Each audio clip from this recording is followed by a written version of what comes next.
Établir de bonnes relations entre nous, mais ça pourra se faire que si on va un peu dans les deux sens, si on fait du gagnant-gagnant et non pas du perdant-perdant.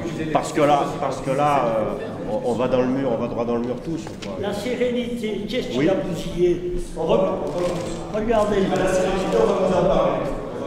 Un échange quelque peu tendu entre la mairie et les salariés de la station. La cause, ce tract que brandit monsieur le maire qui n'apprécie guère la méthode employée par les salariés pour se faire entendre. On a voulu distribuer ce tract uniquement pour informer la population qui était un peu épargnée de toute information depuis le début du conflit. 60 salariés sont venus à cette réunion publique organisée par Hervé Savornin, le maire de Monclar, assisté d'un avocat de Gap pour expliquer d'une manière précise que juridiquement et financièrement, il est nécessaire que les salariés acceptent de passer aux 35 heures.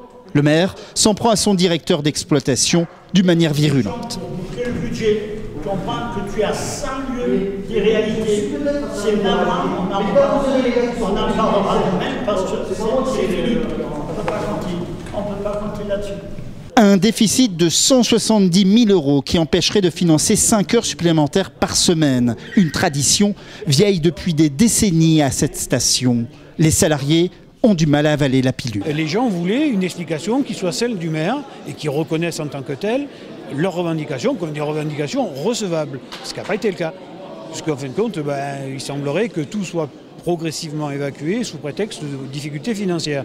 Mais les difficultés financières que peut éventuellement connaître la mairie sont récurrentes dans le paiement effectivement des échéances qui sont celles qu'elles sont. Mais l'ensemble des salariés a aussi des échéances et des besoins matériaux.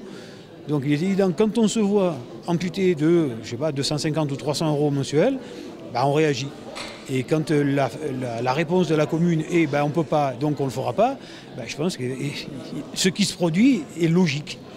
Comment ne pas s'énerver quand il n'y a pas la possibilité de poursuivre à donner des heures supplémentaires alors que les avantages ont été supprimés et qu'en même temps, il me manque 170 000 pour boucler le budget. Il fallait bien que je les trouve quelque part.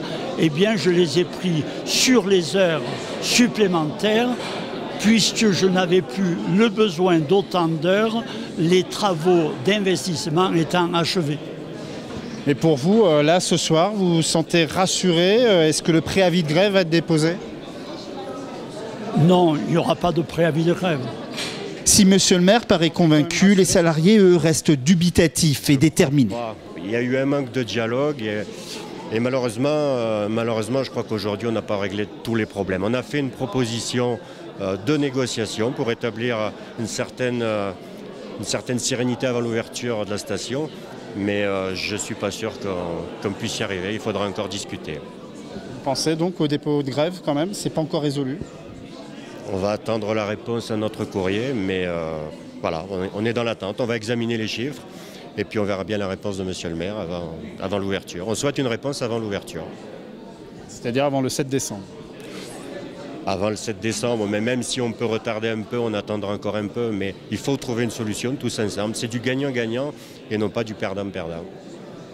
En fin de réunion, une lettre contenant 4 points de négociation a été remise à chaque membre du conseil municipal. En cas de non-retour, les salariés pourraient déposer un préavis de grève avec une durée illimitée.